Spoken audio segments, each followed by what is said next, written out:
So, the GSOR 1010. This thing is, I don't even know how to describe it, to be honest. The thing is, I like the look of it. I think it looks insanely nice. Like, yes, it's big and kind of overbearing, but I like the overall look of the tank, especially with the wheels. It looks good. I like the gun. The gun is actually very, very decent. 360 Alpha is very nice.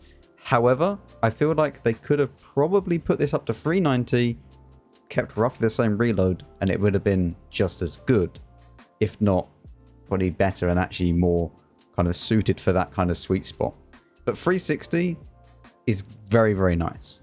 The reload time, though, I don't know why the reload time is this long. Because, to be honest, you sacrifice so much in regards to armor, also speed, even though it sounds really, really bad and like wrong to say.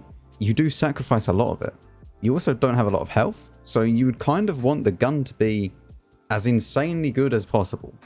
And it is, but isn't.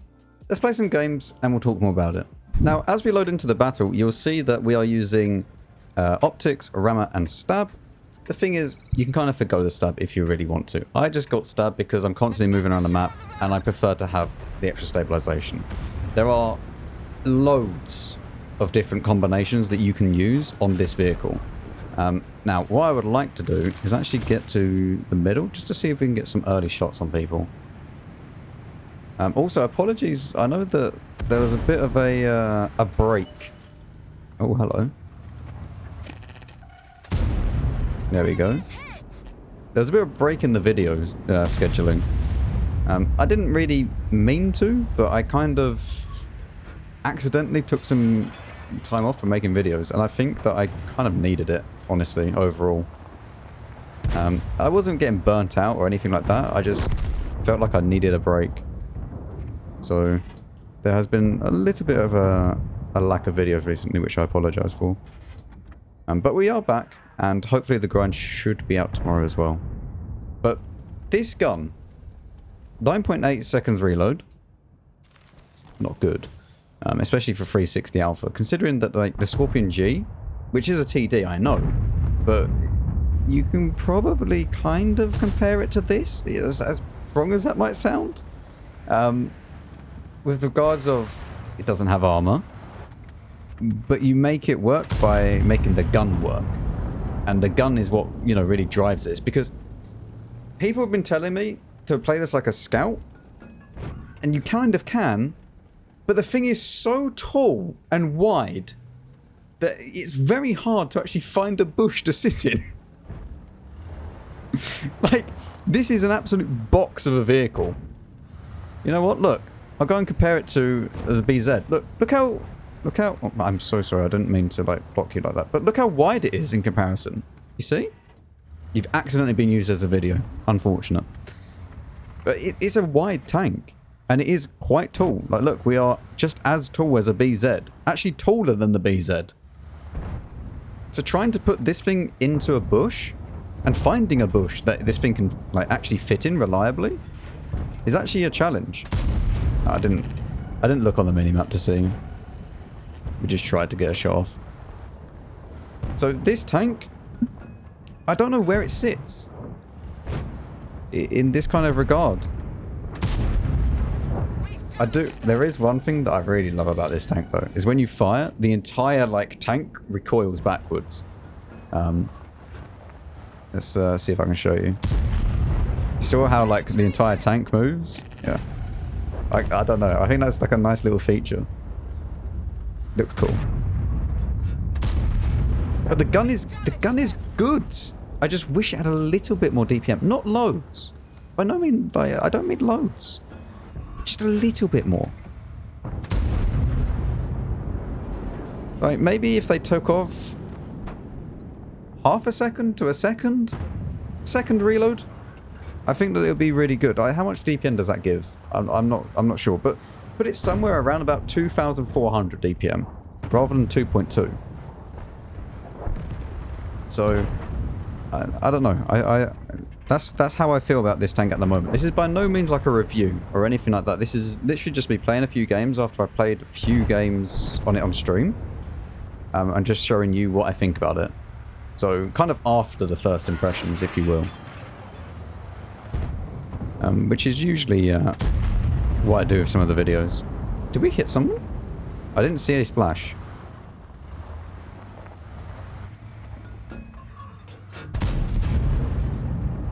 I mean, we put a few blind shots in. We might even be able to get a shot on this batch as he's pushing out. But the only thing that I really dislike about this vehicle is the size and turning radius, which we'll get onto in a second. But yeah, just the reload of the gun. Because otherwise this could be an insane tank. And we also need to remember that this is tier 8, right? This isn't a tier 10 vehicle. It's not meant to be at tier 10 level, right? It's meant to be balanced. But I do feel it's overbalanced in some respects. I'm not sure if I'm hitting the pipes or not. It doesn't look like I am, but I might be actually. I'm not sure. Try and cross this.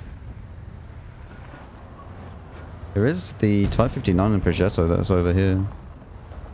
Maybe we can get a shot on this guy. Not quite. That was a bit weird though. I don't even know what we hit there.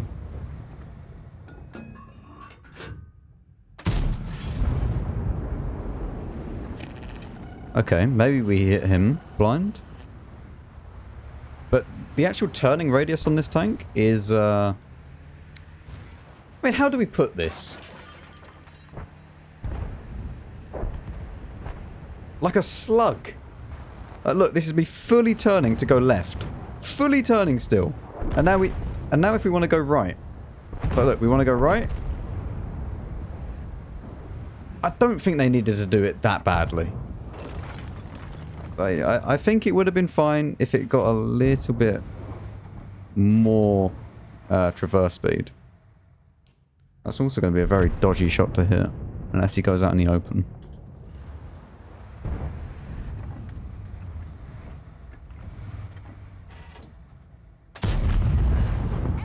Okay.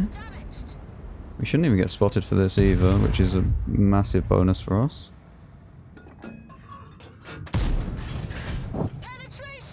Nice. Even got 390 out on that.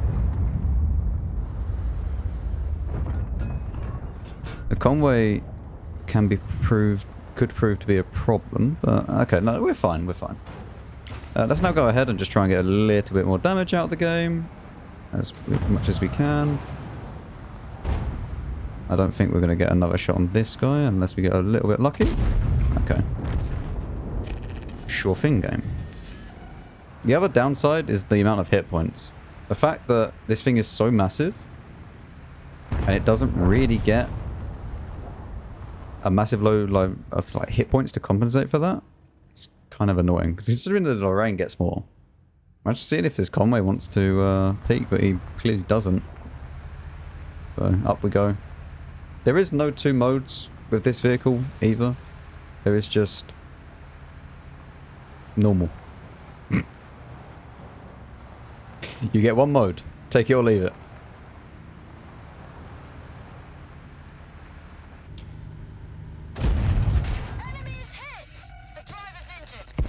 Jesus, man. And look how slow I am. Like, as soon as my wheels go... Look at it! Look.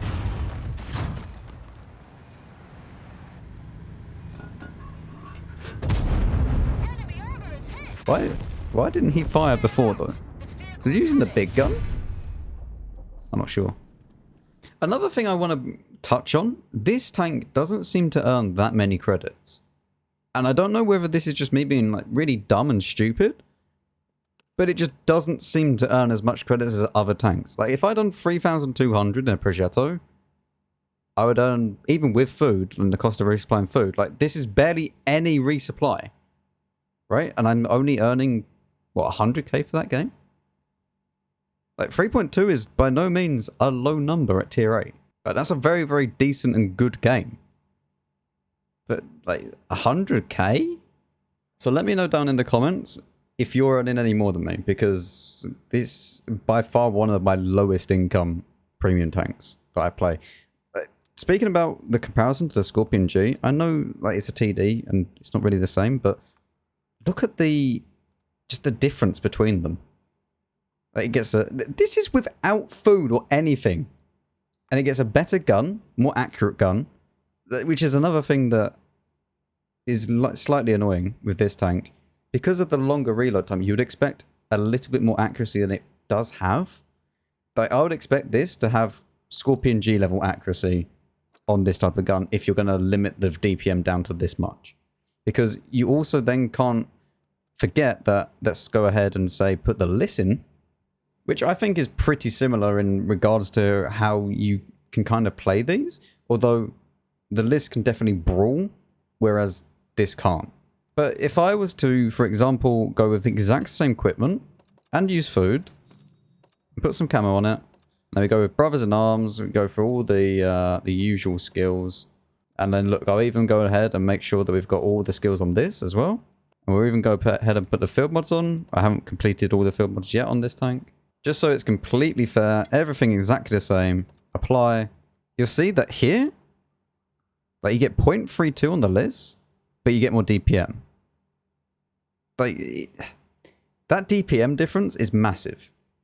Like, you go from having 320 alpha with a reload time that's 7.5, whereas if this was like 8, yeah, you know what? Shave off like roughly a second, and I think that this is fine. Make it around about 9-second reload. Or you just don't touch the DPM at all and just make it even more accurate than it already is. But as we go further down here, you'll see, like, concealment-wise, it just doesn't make sense, man. Like, it just doesn't make sense. People saying that you should play the GSOR like a scout, man, you have so little camo in comparison to a list, that the list just does everything better than this vehicle, pretty much, apart from alpha damage and a little bit of accuracy, although that's just, like, just dumb. Like, there's no way that the list is 0.32. Right? That the list is insane. So I just keep scratching my head as, like, where does this tank fit in? Anyway, we'll probably play one more game, and we'll take off stab and put vents on, just for good measure. We also then boost up the DPM slightly and also make it a little bit more accurate. You know what? We might even remove this. What view range do we get? 442? That's fine. We'll then put IAU on it. And now we have, like, the best accuracy possible. We'll even put events directive on to, or maybe put a rammer. Yeah, you know what? We'll put a rammer directive on. Give it, like, the best opportunity. So this is now, like, full gun handling. We can also go ahead and get another field mod as well. So we can go ahead and get the concealment. Unfortunately, because this crew is brand new, I don't have full concealment on this. So we get 24% camo, which again is still not as much as the list. And the list gets a normal crew. Whereas this only gets a 3-man crew, which is incredibly awkward. Especially considering that the gunner and the commander both need to have intuition. It just makes stuff an absolute headache when you're trying to organize the crew in this vehicle. Anyway, we'll go and play a game in this. Let's see what this is like. Okay, so we are in Overlord now.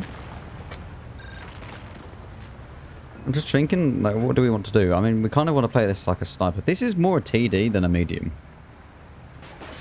Like, I really do think that it's more of a TD than any medium tank or anything like that. But even this bush, right? This bush, for example, this only just covers us. You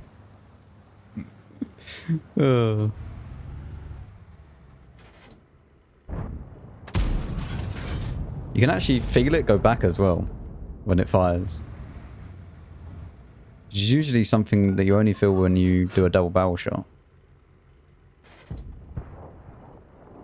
Let's see if this guy peeks this again in the same way. It'd be very dumb if he does, but... We've just stayed That T-34-2 is a slight problem for me, I won't lie. Can I shoot through this? I don't think... Wait, I think that's a tank there, yeah.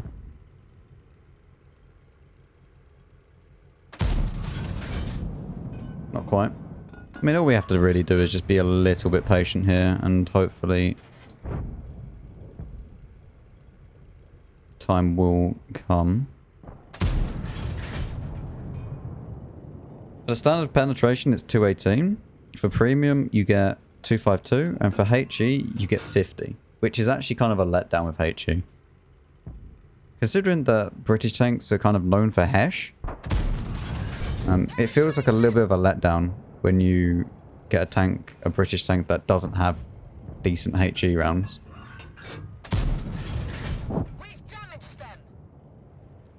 I mean, at the moment, so far so good. I mean, we're putting in the shells as and when we can. Obviously, could be a little bit better.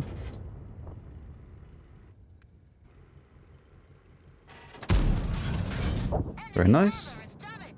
I just can't get over how weird this tank is. Because there's like, in some aspects it's a great sniper, then, you know, in other aspects you just wish that you had... Okay. Oh, the even 90 spotted me. It's just a very, very weird tank. I mean, at this stage, I can't, you know, put my hands up in the air and be like, yeah, you should go and buy this tank. I don't think this is worth it. Purely because other tanks exist.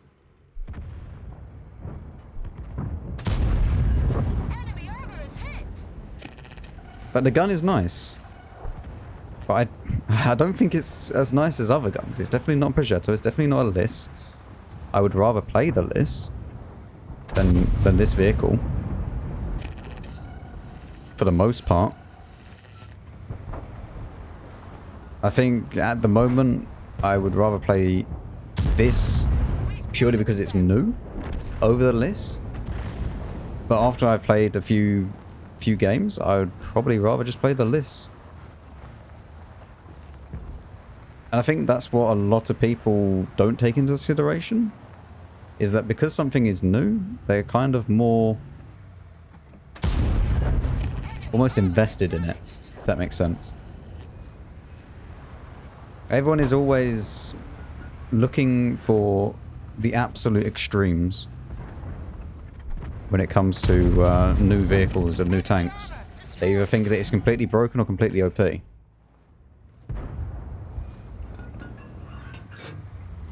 If I had better reload time, that would have been dead there.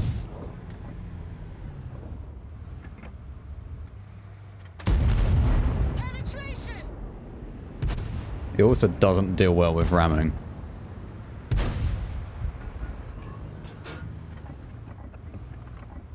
Oh my god, I bounced a shot, which is actually more impressive.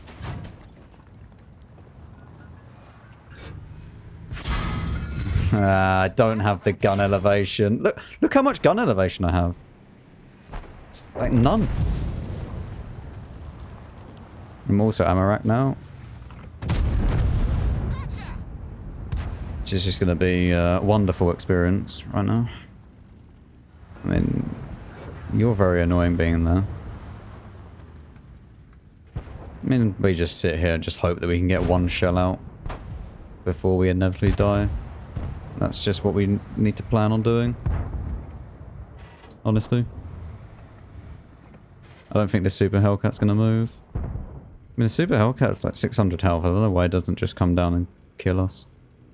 Honestly. Oh, look, here he is. There we go. One more shot out. It was worthwhile for waiting. I could have actually gone down. I could have actually gone back a little bit and maybe survived the shot because he wouldn't have gun depression, but it wouldn't have mattered because we're ammo racked, so we wouldn't have reloaded in time anyway. But yeah, I don't know. It's a weird tank. And we only own 63k for that. I mean, yeah, sure, it's on our loss, but it just doesn't seem to earn that many credits. I mean, I don't have a personal booster on, we would have obviously earned a little bit more out of that, out of those two games. This is just with the clan booster on, so we gain an extra 30% credits, but that still doesn't seem like a load. I mean, I'd definitely rather have the optics to be able to actually spot some people, and probably go for like something like this. But if this had like a 9-second reload, didn't turn as badly, because this thing turns like an absolute boat, I think it'd be fine. I think it's a little bit too balanced at the moment, and it's not up to par of other tanks. I think it's a little bit under par. But with like a few tweaks, this could be amazing. And it wouldn't be like overpowered or anything. So yeah, that's the GSOR video. Anything this thing can do, the list can do better. Pretty much. Thanks for watching. I'll see you all in the next one.